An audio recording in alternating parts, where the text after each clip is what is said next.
Assalamualaikum dan salam Malaysia Madani, bersama saya Emran Azmi Rosli dalam Berita Pagi Sabah edisi Khamis 5 Disember.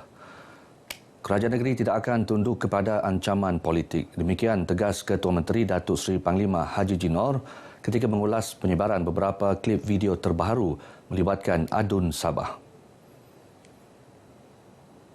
Datuk Haji Ji memberi jaminan kepada seluruh rakyat Sabah bahawa sumber mineral negeri ini kekal terpelihara dan diuruskan dengan teliti demi masa depan rakyat.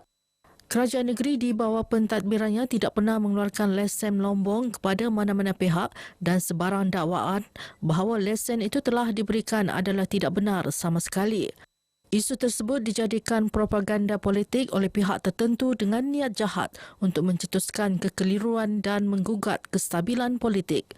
Datuk Haji Ji berkata perbuatan mengaitkan rakaman video yang telah disunting dan disebarkan dengan niat jahat termasuk ancaman berbentuk pemerasan jenayah adalah tindakan terdesak yang bertujuan mencemar nama baik kerajaan dan menjejaskan kestabilan politik Sabah. Beliau memberi jaminan kepada seluruh rakyat Sabah bahawa pentadbirannya kekal berpegang kepada prinsip keadilan, ketelusan dan kejujuran.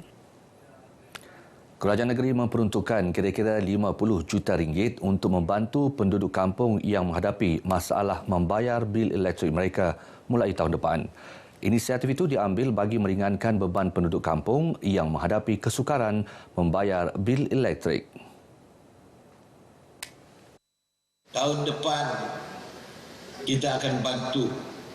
Kabinet telah putuskan tadi kita bantu bagi bantuan hampir 50 juta untuk meringankan bebanan orang-orang kampung yang layak untuk membayar bil elektrik. Datuk Haji Ji mengumumkan berita baik ini sempena Majlis Penyampaian Bantuan Pendidikan Negeri Sabah di Menara Kinabalu. Dalam majlis sama, Datuk Haji Ji turut mengumumkan bermula tahun depan juga kerajaan negeri memberi bantuan RM300 kepada ibu bapa miskin tegar di negeri ini. Pembayaran dilaksana untuk tempoh setahun. Kerajaan negeri meneruskan pemberian bantuan kepada pelajar termasuk memperkenal beberapa bantuan baru bagi memastikan rakyat bukan sahaja dapat melanjutkan pelajaran dengan lebih sempurna, malah mampu bersaing ke peringkat lebih tinggi.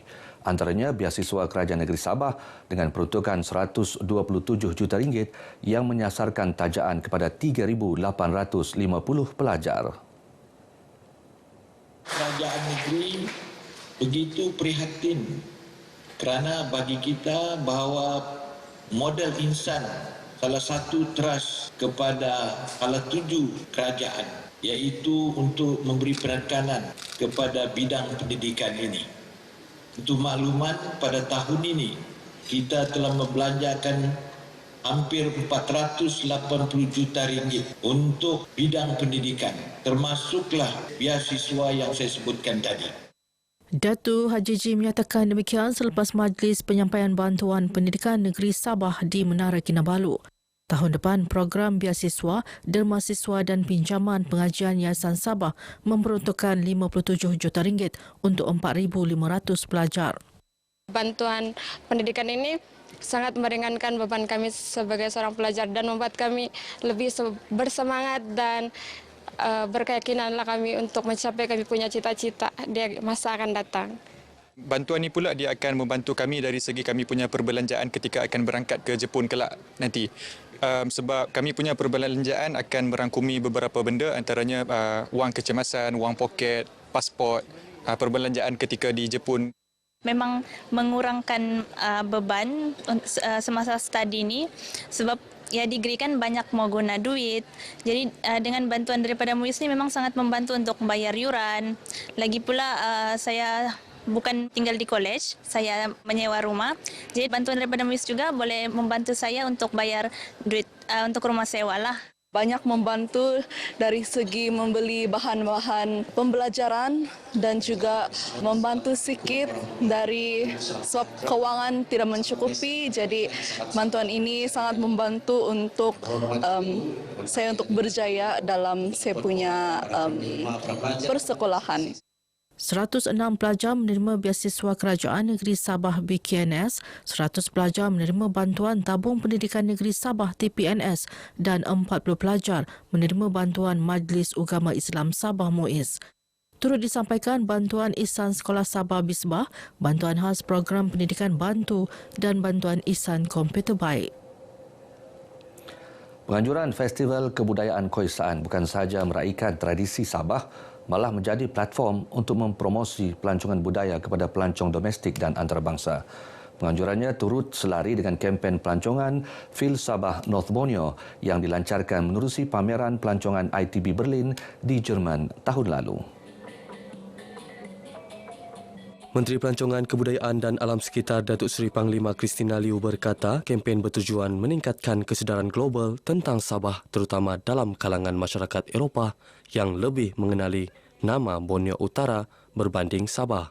Katanya kementerian terus menyokong inisiatif kebudayaan dan pelancongan menerusi penganjuran festival seumpama yang memperlihat pelbagai inisiatif komuniti seperti pemacu derma darah dan misi Beauty with a Purpose sekaligus mencerminkan komitmen penganjur terhadap pembangunan masyarakat.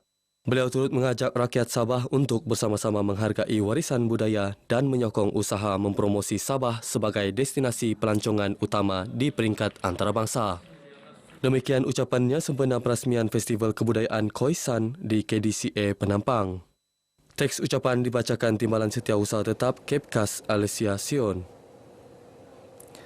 Surya Capital Holdings Berhad, sebuah syarikat berkaitan kerajaan GLC melancarkan buku pelan anti rasuah organisasi OACP Kumpulan Surya 2024-2028. Langkah itu bagi mengukuhkan nilai integriti kaki tangan sekaligus memantapkan imej dan kualiti perkhidmatan agar lebih cekap, efisien dan responsif. Demikian menurut Pengarah Urusan Kumpulan Surya Datuk Eng Kiat Min ketika berucap merasmikan Majlis Pengukuhan Nilai Integriti Kumpulan Berkenaan di Pusat Konvensyen Antarabangsa Sabah, Kota Kinabalu.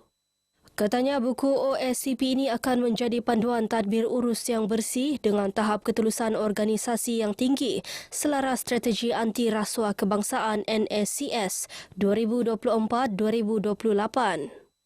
Gimik pelancaran disempurnakan pengerusi Surya Capital Holdings Berhad Datuk Faizal Yusof Hamdain Diego disaksikan Datuk Eng bersama Timbalan Pengarah Pencegahan Suruhanjaya Pencegahan Rasuah Malaysia SPRM Sabah, Penolong Kanan Pesuruhjaya Alexander S. Kunggi. Majlis dimulakan dengan upacara lafaz ikrar bebas rasuah kumpulan Surya serta sesi menandatangani surat aku janji bebas rasuah. Hasrat 3 warga tempatan berjalan kaki dari Kota Kinabalu ke Sandakan berjaya dicapai pada hari ke-15. Misi perjalanan diadakan bagi memperingati peristiwa kawat maut ketika Perang Dunia Kedua. Menurut Rusli Jokulon atau lebih dikenali sebagai Coach Lee, walaupun menempuh beberapa cabaran terutama mendaki jalan berbukit dengan membawa beg hampir 15 kg dan mengharungi jalan yang boleh mengakibatkan strok habah, namun tidak mematahkan semangat mereka untuk menamatkan misi. Pengalaman lebih manis diperolehi sepanjang perjalanan apabila masyarakat turut memberikan sokongan dengan menyediakan makanan, tempat berehat selain turut sama mengiringi perjalanan mereka. Kita menghormati juga pengorbanan ataupun mereka-mereka yang terkorban di dalam Perang Dunia Kedua tu kan. Dan satu perjuangan sebenarnya mereka ni tentera-tentera ini perjuangan mereka yang untuk membantukan kami rasa untuk memerdekakan negara kita ni. Lebih menggembirakan bagi Suhaimi Suman apabila berjaya menamatkan misi sempena hari lahirnya ke-62 tahun. Saya mengucapkan berbanyak-banyak terima kasih kepada kawan-kawan yang wish birthday saya dan ada yang tadi saya tidak kenal pun dia bagi gift, macam ada yang bagi kek tadi. Jadi saya ucapkan terima kasih, mudah-mudahan semuanya murah rezeki. Yang sebenarnya yang mendorong saya masuk ikut dalam uncle-uncle ni, dorang lebih banyak pengalaman. Kan kita ini anak-anak muda ni kurang pengalaman. Jadi mau kena belajar jangan malas. Baik saudara, sekian paparan Berita Pagi Sabah kali ini. Menyusul selepas ini Berita Pagi Sarawak. Dari sungai hingga segara, Palestin pasti merdeka.